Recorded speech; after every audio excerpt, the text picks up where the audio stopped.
वह एक अमीर परिवार में शादी करके गई, लेकिन लगभग एक जीती जागती गुड़िया बनकर रह गई थी। उसका नाम मैरी था। बचपन में उसके माता पिता ने उसे छोड़ दिया था और वह अनाथालय में अकेली बड़ी हुई, लेकिन वह बेहद खूबसूरत थी। जल्द ही एक महिला लिंडा की नजर उस पर पड़ी। लिंडा का परिवार ही अनाथालय को फंड देता था। वह चाहती थी कि मैरी उसके बेटे हेनरी से शादी करे। हेनरी मैरी से 15 साल बड़ा था। लिंडा एक मशहूर गुड़िया निर्माता थी। कई अमीर युवा उसके शिष्य बनने का सपना देखते थे। 10 साल बीत गए। मैरी एक खूबसूरत 18 साल की युवती बन गई थी। लिंडा अपनी इस परिपूर्ण रचना को ऐसे देखती थी जैसे वह अपनी ही कृति की प्रशंसा कर रही हो, लेकिन मैरी का जीवन एक शांत त्रासदी था। लिंडा सख्त नियमों से उसका वजन नियंत्रित करती थी। अगर मैरी का वजन जरा भी बढ़ जाता तो उसे कड़ी सजा मिलती थी। शादी से पहले मैरी हेनरी के पास गई। उसने अपना डर स्वीकार किया। वह सामान्य जीवन चाहती थी, आत्माविहीन गुड़िया नहीं बनना चाहती थी। हेनरी ने उसे दिलासा दिया और कहा कि वह कल परिवार के लिए नाश्ता बना सकती है। मैरी बहुत खुश थी। वह भोजन तैयार करने के लिए भोर में उठी, लेकिन जब वह भोजन कक्ष में पहुंची तो सभी लोग पहले से ही खाना खा रहे थे। हेनरी ने अपनी माँ को सब कुछ बता दिया था। मैरी को पूर्णतः विश्वासघात महसूस हुआ। उसने हेनरी से मदद की गुहार लगाई, लेकिन उसे उसके कमरे में बंद कर दिया गया। रीजन, उसके अपने बहुत सारे विचार थे। उसे एक उचित गुड़िया का आकार नहीं दिया जा सका।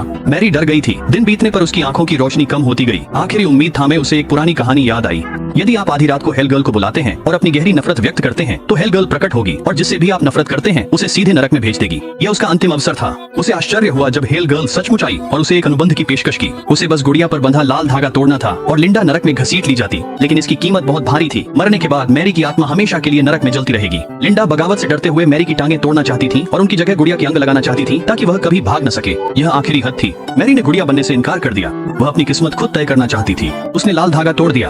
अनुबंध पक्का हो गया। लिंडा को अब नरक का न्याय झेलना होगा। सबसे पहले नरक के दूतों द्वारा प्रारंभिक सुनवाई हुई। लिंडा को गुड़ियाओं का जुनून था। वह खुद भी एक गुड़िया बनना चाहती थी, लेकिन उसकी सबसे बड़ी गलती यह थी कि उसने अपनी इच्छा एक इंसान पर थोप दी। ऐसा पाप जो प्रकृति को विकृत कर दे। इसका मतलब था कि हेल गर्ल ने उसे नरक भेज दिया। फिर भी उस समय लिंडा ने पश्चाताप नहीं किया। सुंदर हेल गर्ल को निहारते हुए वह बुदबुदाई, काश मैं तुम्हें अपनी गुड़िया बना पाती। लेकिन हेनरी भी उतना ही विकृत था। हालांकि मैरी लिंडा की पकड़ से बच गई, लेकिन अंत में हेनरी ने भी उसे गुड़िया बना ही दिया।